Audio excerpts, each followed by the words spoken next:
India news गुजरातना महत्वना समाचार विस्तारथी बात करिए तो राज्यना आरोग्य मंत्री प्रफुल्ल पानसरियाए महिला आरक्षण बिल मुद्दे महत्वपूर्ण निवेदन आप्युं छे।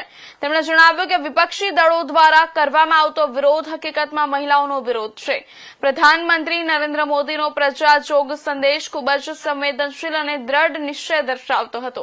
મહિલા આરક્ષણ બિલને લઈને કેન્દ્ર સરકારની સ્પષ્ટ મંજિલ છે અને આવનારા સમયમાં મહિલાઓને 33% પ્રતિનિધિત્વ જરૂર મળશે। પ્રફુલ્લ પાનસરિયાએ વધુમાં જણાવ્યું કે કોંગ્રેસ દ્વારા કરવામાં આવતો વિરોધ નારી શક્તિનું અપમાન સમાન છે। તેમણે ઉમેર્યું કે ગુજરાતમાં પહેલેથી જ 50% મહિલા આરક્ષણનો કાયદો અમલમાં છે અને પ્રધાનમંત્રી મહિલાઓને નારી શક્તિ તરીકે સન્માન આપે છે।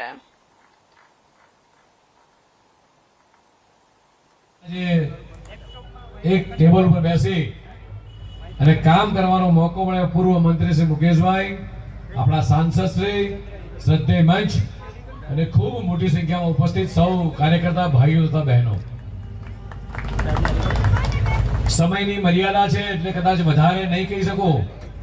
હમણાં જ જે એલઈડી ગોઠવી છે દેશના યશસ્વી પ્રધાનમંત્રી માનનીય મોદી સાહેબ ને આપણે સૌએ સાંભળવાના છે। આજે રાષ્ટ્રજોગ સંદેશ સમગ્ર દેશની 140 કરોડ જનતા સામે જ્યારે આપવાના છે ત્યારે એવું ચોક્કસ કહીશ મિત્રો કે આખા દેશને અને ગુજરાતને જ્યારે તેઓ ગુજરાતના મુખ્યમંત્રી હતા ત્યારે જે વિકાસની રાજનીતિની ભેટ એમણે આપણને આપી હતી અને આ પરંપરા ગુજરાતના મુખ્યમંત્રી માનનીય ભૂપેન્દ્રભાઈ પટેલ પણ આજ વિકાસની રાહે જ્યારે ચાલી રહ્યા છે ત્યારે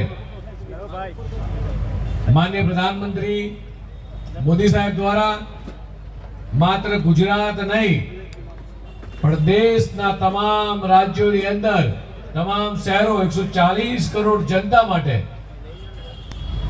જે વિકાસની વણઝાર એમણે કરી છે। ખાતમુહૂર્ત પણ આપણા ધારાસભ્ય, સાંસદ સભ્ય, આપણા કાઉન્સિલર મિત્રો કરે અને એના લોકાર્પણ પર એ ભારતીય જનતા પાર્ટીનો ચૂંટાયેલો કાર્યકર્તા હોય કે મારી સામે બેઠેલો કાર્યકર્તા હોય એ ખાતમુહૂર્ત પણ કરે ને લોકાર્પણ પણ કરે। આજે એવું ચોક્કસ કહીશ મિત્રો કે આ સુરતનો અમારો આ ચોથો કાર્યક્રમ છે। ભુવનેશભાઈના ત્યાં